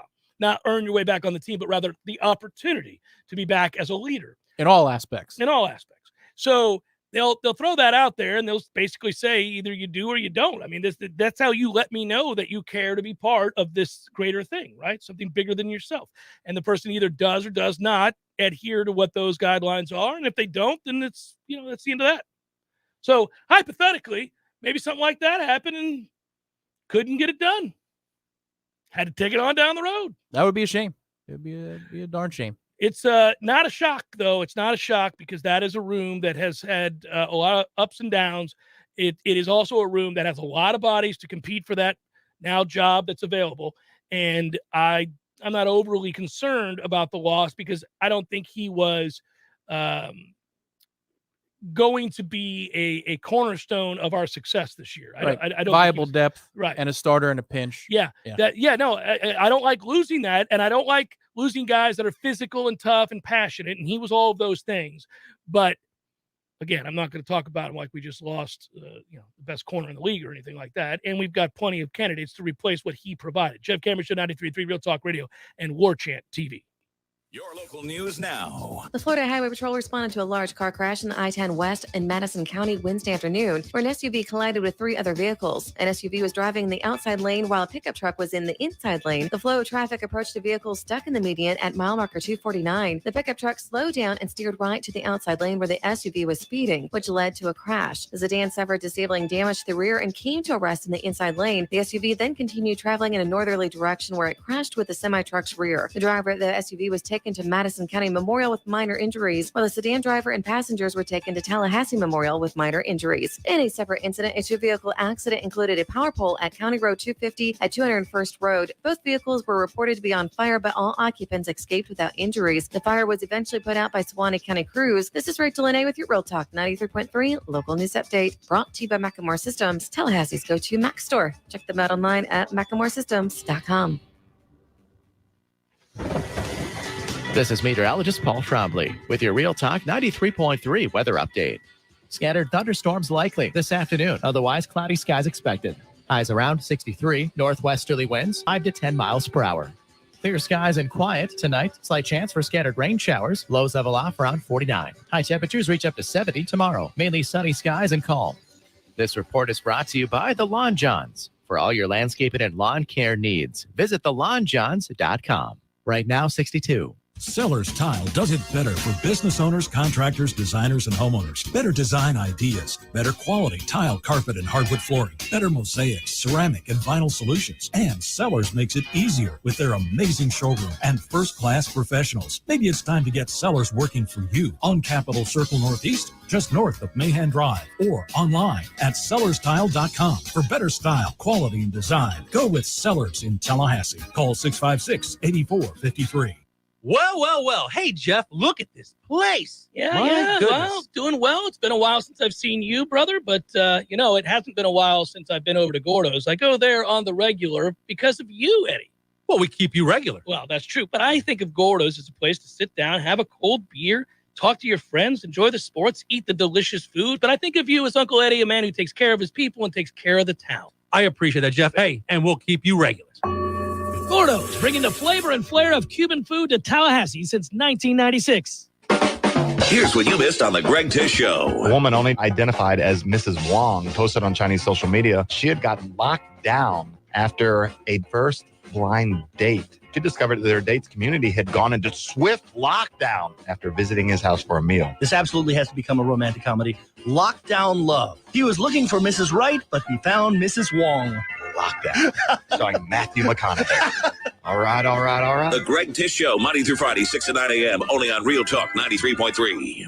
The Cameron Show, brought to you by Orange Theory Fitness. 2 Tallahassee locations, Midtown on Thomasville Road and Northside in the Village Common Shopping Center. Online at orangetheoryfitness.com.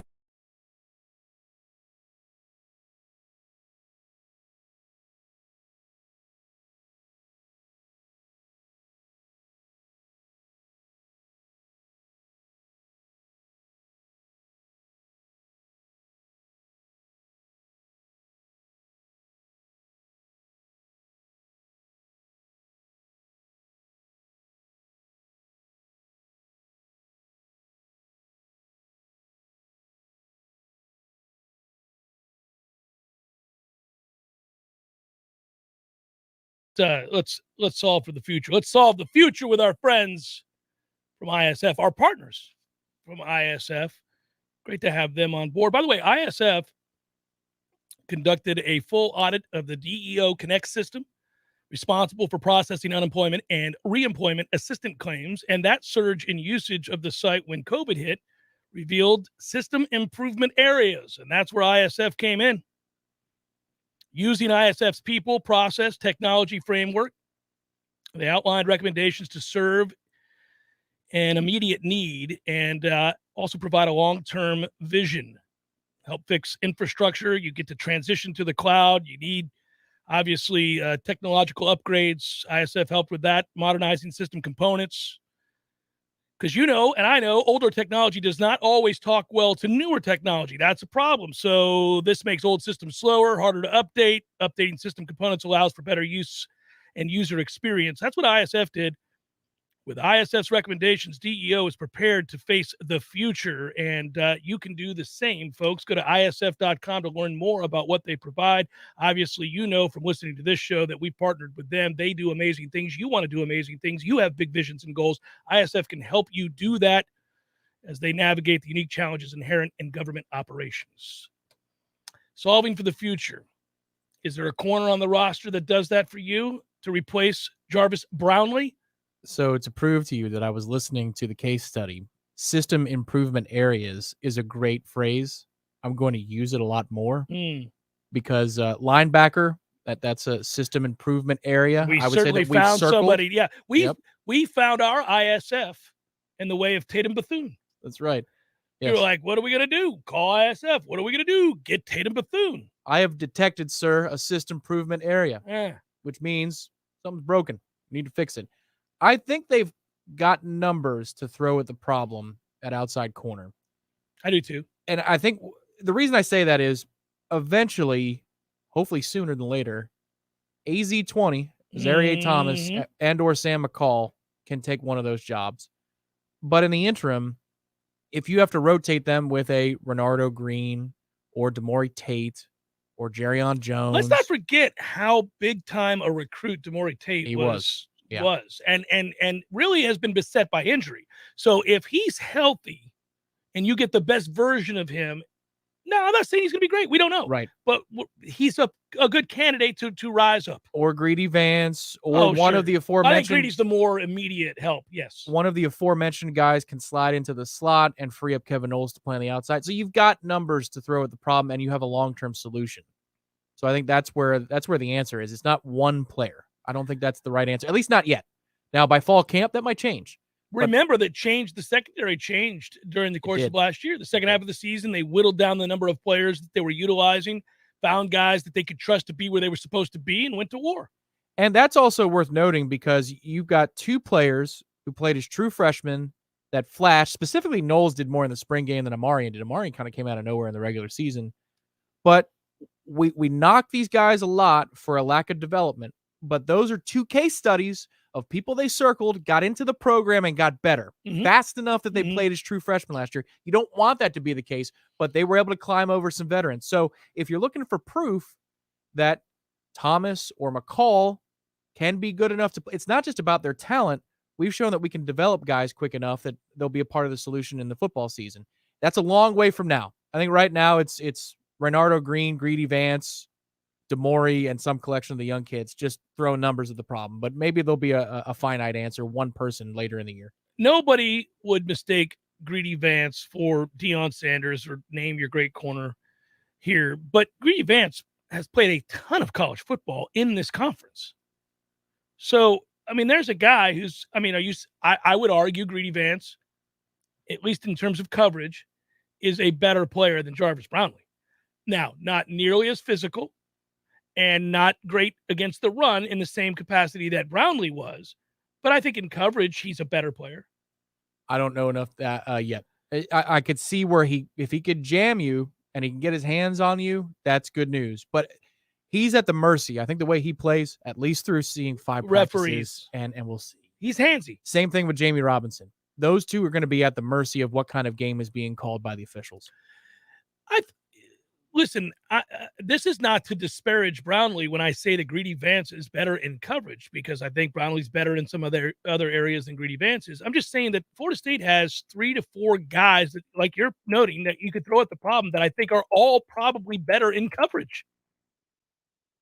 He just wasn't good at it. Yeah, I don't know. Greedy Vance has had a good day or two. I'm just not completely sold on saying, you know what, he can lock down the other job and we're good. I don't know about that. I just don't. I'm not trying to overstate his value.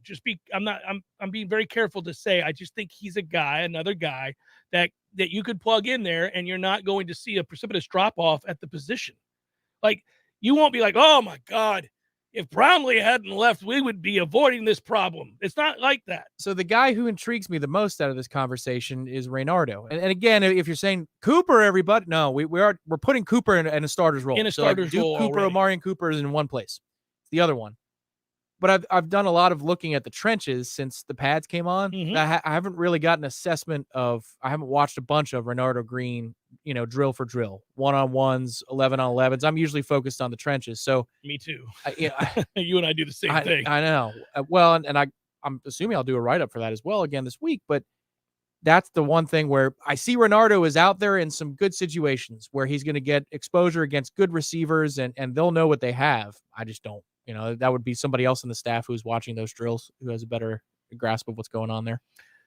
I think, by the way, Tom, as we segue away to the fact that tonight you're in luck, you don't have to be longing when you get home from practice. You'll be able to sit down and take in some college basketball, baby. Here we go, Sweet 16. And if you go on YouTube, you'll see the College Sportsbook has made a couple of selections. And by College Sportsbook, I mean me, for some wagering tonight. Now, that'll be coming up here in the next segment. We can get some of those out there. But I'm excited to sit down and watch. This is actually a very sneaky good weekend for sports because you've got playoff chases in both the NBA and the NHL. You've got a match play event, which is really fun the earlier days. Like, you might get stuck in the last round with, on Sunday. Holes it's like, here's 36 holes of Billy Horschel and Alex Noren. No, thank you. I'm good. No, thank you. Not going to watch it. But these first few days, lots of fun. And the tournament, all mixed together. That's good stuff. Gonzaga is going to boat race Arkansas at 7:09 on CBS. sound like I work for CBS. Yeah, that did. That was well done. On TBS, Villanova is going to boat race Michigan. Very funny. Well, TBS. Sorry. Very funny. On TBS, yes. Duke and Texas Tech is the game that we're all waiting on. That is rightfully noted as pretty close to a pick'em. Duke, Texas Tech, a 2-3. Let's go to war. And then on TBS late night, another great game. Really strongly suggest you watch both these games. If you don't watch the early ones, I understand. Most of us, certainly if you're listening to this show, you're going to watch. But that Houston-Arizona game is going to be awesome. I love the late night slate. I may have to get home and take a little nap. Well, after practice, you're going to get home at 7:30, 8 o'clock. A little 20-minute snoozer. A little 20-minute, lay my head down on the recliner. All right. Need a snoozer doozer so you can lay your teaser pleaser down. Daddy's just gathering some strength for the late night action. Hey, now. And I'm going to watch me some Houston, Arizona, and Texas Tech Duke. I'm going to watch them all, but anyhow, that's good times. You've also got Lightning Bruins tonight. Yeah, this is Sweet 16, Tom. We can't. You would put the Sweet 16 over. Yes. Okay. Well, I mean, for now, look, the Lightning. We know where the Lightning are going.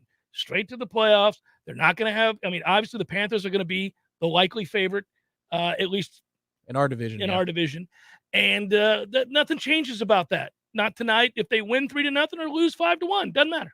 Now, I'd like them to win because they haven't been playing well. So I'd like them to buck up. Right. But this is the learning time after all the trades. Yes. Well, that's what they said. They're getting people up to speed, quote unquote. So that's convenient out when you're 2 and 6 of your last 8 or whatever it is. 2 and 5 and 7. Yeah. You just, we're getting the guys up to speed.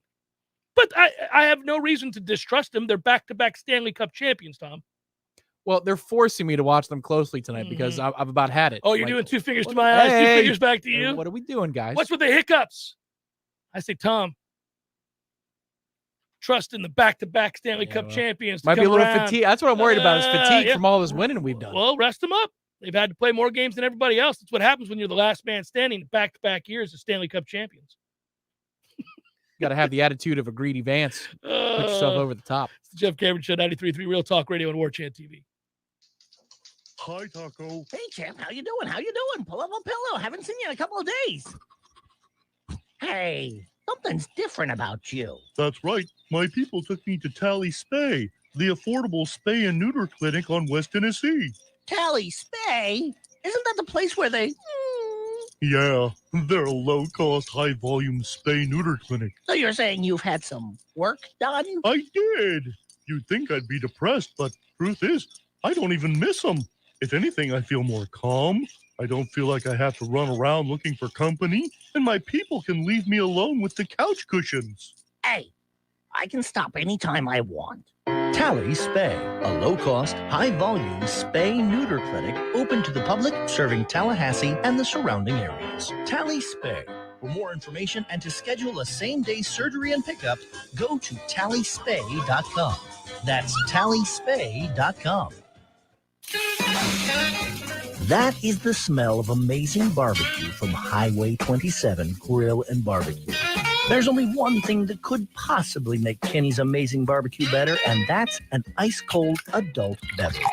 Now you can do just that. Pair an ice-cold beer with all your Highway 27 Grill and Barbecue favorites. Highway 27 Grill and Barbecue, 1 mile north of Havana. Get your fill at the grill.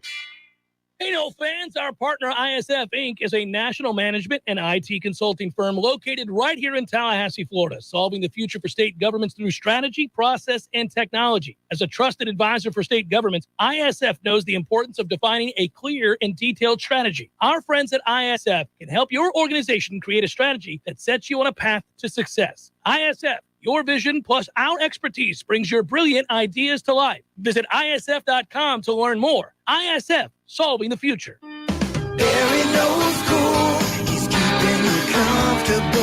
This is Kyle, Service Manager from Barano Heating and Air. Schedule an appointment from your mobile device to learn about our Total Comfort Service Program. With guaranteed same-day service, 15% off necessary repairs, and $25 berry bucks to use towards air filters and other products. Turn to the experts at Carrier and Barano Heating and Air. Any day, anytime, anywhere. Online at baranoac.com. Florida license CAC 1816-186. There's fun to be had every night at the Corner Pocket. Take home prizes on Trivia Tuesdays and Beer Bingo Thursdays. And kickstart your weekend with Martini Fridays. Plus, happy hour runs every weekday and game day specials every time the Noles take the field. Watch all the best games at the Corner Pocket's Vegas Wall, featuring 560 inches of flat screen TV heaven. Oh, really? The best food, the best drinks, and the best place to watch all the games. Tallahassee loves the Corner Pocket. Show is a production of the Warchant.com Multimedia Network. Check out Warchant.com today for the latest news inside Florida State athletics. That's Warchant.com. Now, back to Jeff on Real Talk 93.3.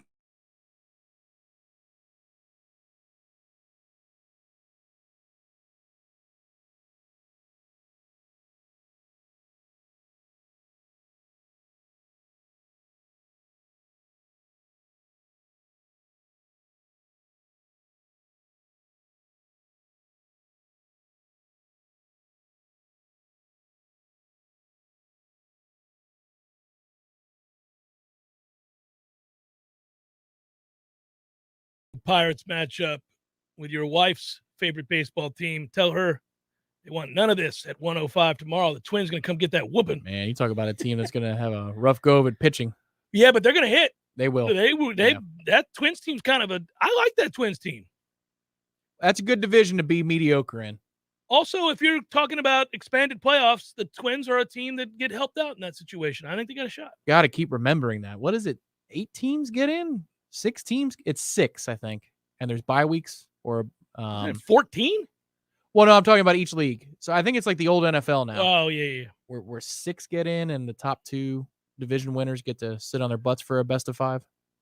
Yeah, I'll have to go back and look at what they did there. A couple things I get that maybe for the health of the game, that's probably a good thing, but I don't love it. I would prefer it stay as it was, but that was never going to happen. And, more revenue. So that's what they were doing. Yeah, it is 12 total. If you're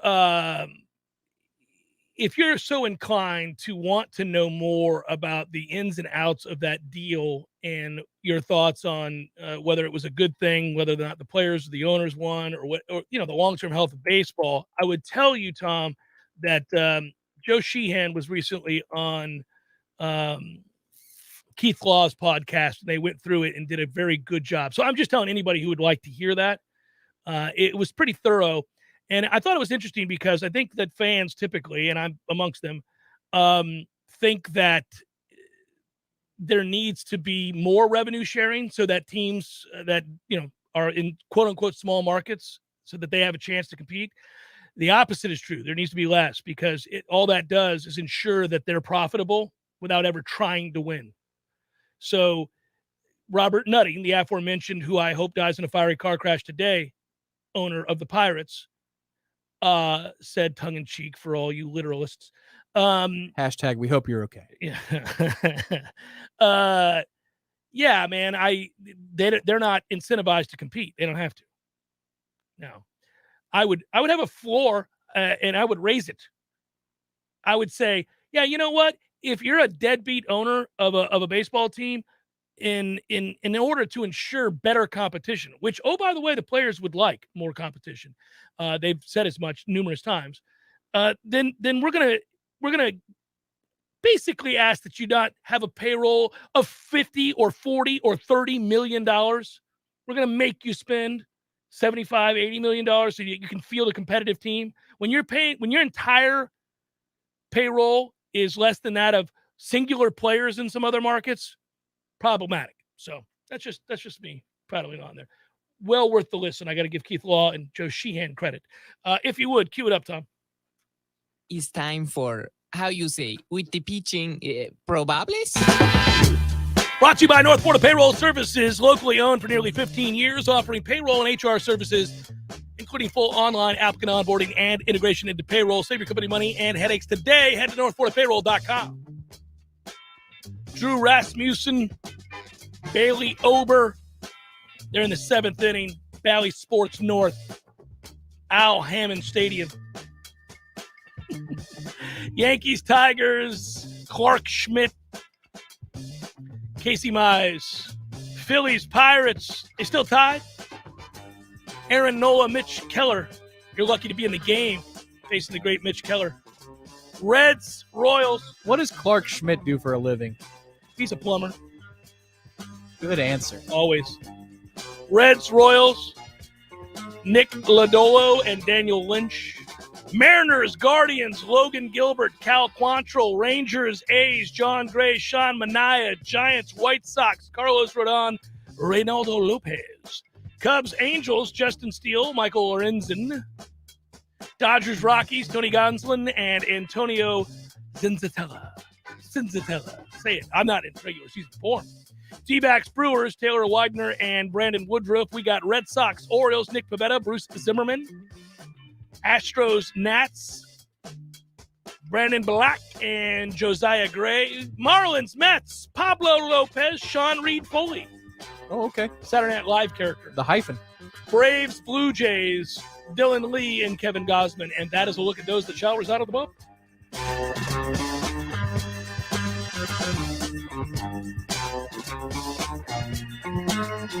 Woo! I missed the De La Rosas. I also missed De La Rosa.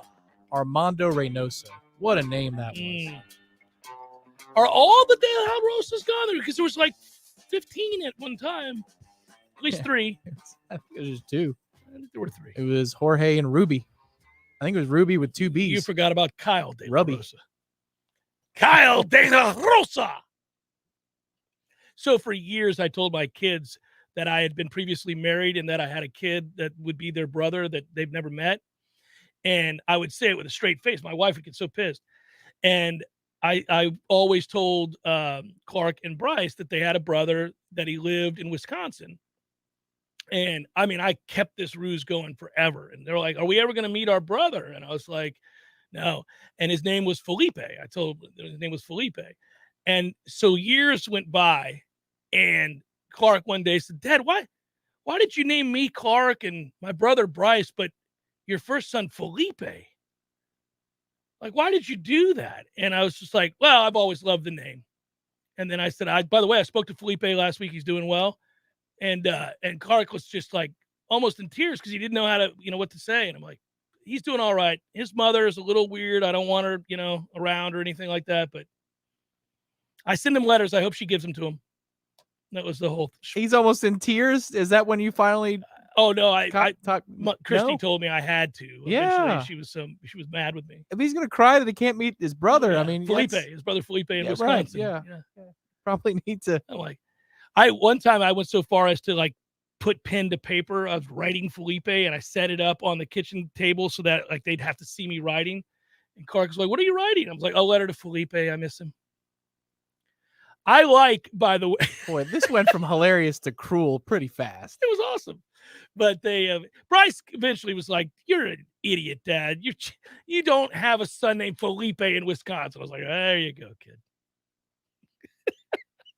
So the big reveal was, there you go, son. Yeah, there you go. You finally You're caught using up. your brain. Yeah, it took a little while. You like Duke tonight? Basketball. I believe that's 90-year-old Coach K. Yeah, he's faint. He's Yeah. fading fast. Yeah. More hair color. Please, more. Always. Where's my Manscaped?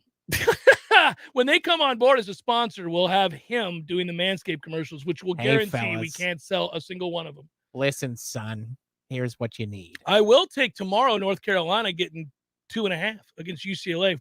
2 units. 2 units, everybody. No, please, shut up.